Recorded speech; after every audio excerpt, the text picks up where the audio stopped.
Hello my dear students, अब हम बात कर रहे हैं बड़ा interesting concept, next category of matrix, that is idempotent matrix. अब ये आइडेम्पोटेंट मैट्रिक्स क्या होता है? अगर हमने इसी मैट्रिक्स का पावर फाइंड किया, जैसे कि हमने ए स्क्वायर फाइंड किया, ओके, ए स्क्वायर फाइंड किया और हमको वापस से ए ही मिल जाता है, तो ऐसे मैट्रिक्स को हम कहते हैं आइडेम्पोटेंट मैट्रिक्स, है ना। जैसे हमारे पास एग्जांपल है ए is equal to this.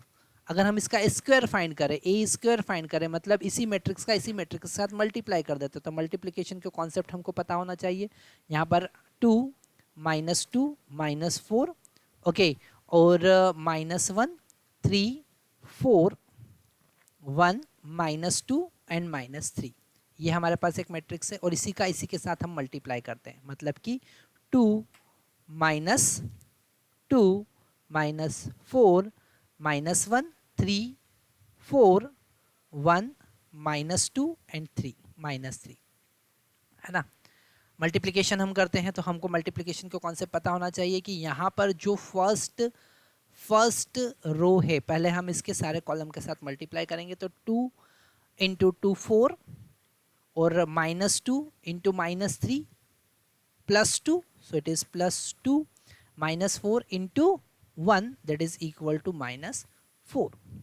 Second element हम देखेंगे, फिर इस रो का सेकेंड कॉलम के साथ मल्टीप्लाई करेंगे तो हमको मिलेगा -4, फिर 2 का 3 में मल्टीप्लाई करेंगे तो -6, और -4 का -2 में मल्टीप्लाई करेंगे तो इट विल बिकम +8।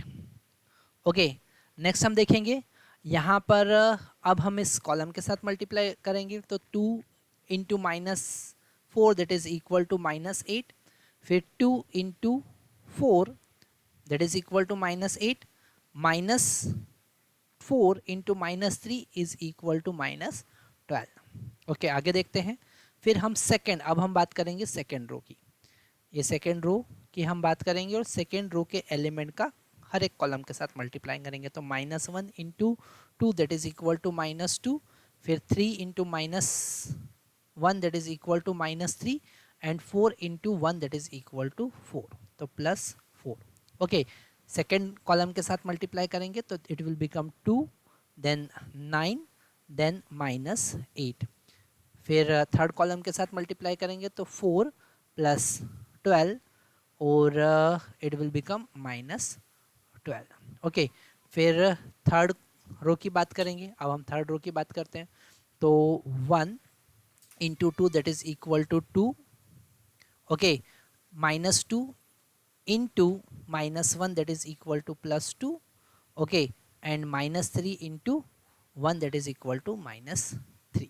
ओके, फिर हम सेकंड के साथ मल्टीप्लाई करेंगे तो it will become 2 -6 and +6, okay, that is -2 -6 +6। अब थर्ड के साथ मल्टीप्लाई करेंगे तो -4, देन आफ्टर +8, देन आफ्टर +9।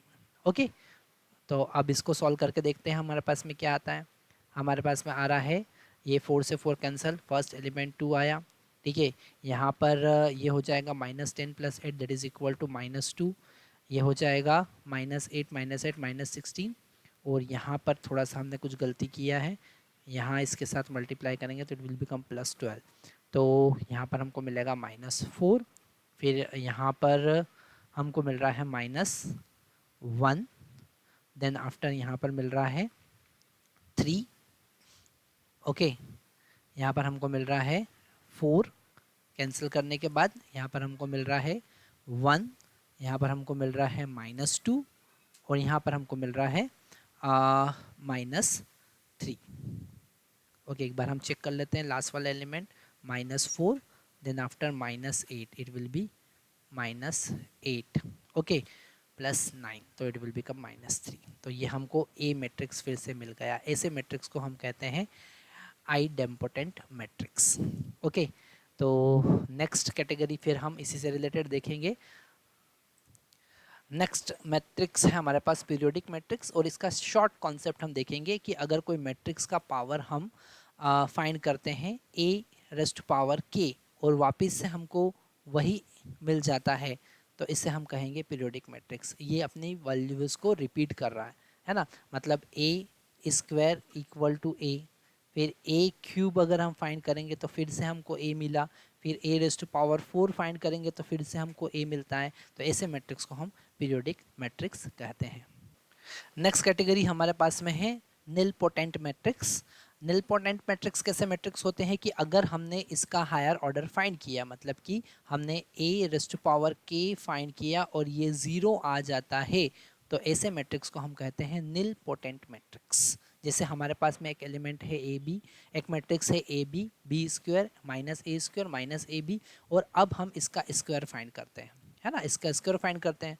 तो हमारे पास में ए बी, यहाँ पर हम लिखेंगे बी स्क्वायर, यहाँ पर लिखेंगे minus A square minus A B. Okay, square find करने के लिए क्या करेंगे, स्क्वायर फाइंड करने के लिए इसी का इसके साथ मल्टीप्लाई कर देंगे, तो A B B square minus A square minus A B. Okay, हमने मल्टीप्लाई कर दिया, ठीक है। अब मल्टीप्लाई करने के बाद मल्टीप्लाई कैसे करेंगे, चलो यहाँ पर ये जो फर्स्ट ए बी का ए बी के साथ मल्टीप्लाई करेंगे तो हमको मिला ए स्क्वायर बी स्क्वायर। ओके, और फिर यहाँ पर हम मल्टीप्लाई करेंगे बी स्क्वायर का माइनस ए स्क्वायर के साथ, तो minus A square B square हमको मिलेगा। सेकेंड एलिमेंट फाइंड करते हैं, अब हम इस रो का इस कॉलम के साथ मल्टीप्लाई करेंगे तो हमको मिलेगा ए बी क्यूब माइनस, इसका मल्टीप्लाई करेंगे तो फिर से हमको मिलेगा ए बी क्यूब।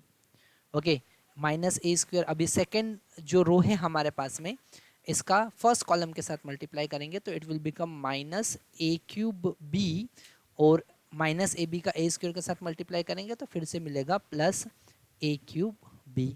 ओके, अब हम इस सेकंड रो का सेकंड कॉलम के साथ मल्टीप्लाई करेंगे तो minus A square B square हमको मिला, और यहाँ मल्टीप्लाई करेंगे तो प्लस ए स्क्वायर बी स्क्वायर मिलेगा।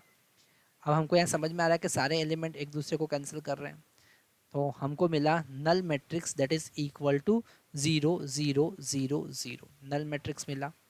ठीक है, कौन सा मैट्रिक्स मिला, नल मैट्रिक्स या ज़ीरो मैट्रिक्स मिला।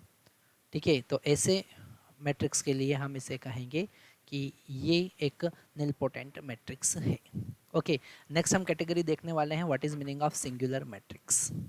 Next category singular matrix. Singular matrix ऐसे मैट्रिक्स होते हैं जिनका अगर हम डिटर्मिनेंट फाइंड करें या मॉड्यूलस फाइंड करें और हमको ज़ीरो मिल जाता है, तो ऐसे मैट्रिक्स को हम कहेंगे सिंगुलर मैट्रिक्स। जैसे हमारे पास में ये मैट्रिक्स है, इसका डिटर्मिनेंट हम फाइंड करेंगे तो हमको क्रॉस मल्टीप्लाई करना है, तो it will become 6 and it will become -6, तो अल्टीमेट हमको कितना मिल रहा है, 0, है ना। तो अगर हम किसी मैट्रिक्स का डिटर्मिनेंट फाइंड करते हैं, मॉड्यूलस फाइंड करते हैं और हमको 0 मिल जाता है, तो ऐसे मैट्रिक्स को हम कहेंगे सिंगुलर मैट्रिक्स। और अगर 0 नहीं मिलता है, इफ दिस, हम लिख सकते हैं इफ मॉड्यूलस ऑफ ए और determinant of A is not equal to 0, it is called non singular matrix, non singular matrix, है ना। तो कभी कभी हमारे पास में क्वेश्चन में ऐसा लिखा होगा कि A is non singular matrix, तो नॉन सिंगुलर मैट्रिक्स का क्या मतलब हुआ, ऐसा मैट्रिक्स जिसका डिटर्मिनेंट 0 नहीं है,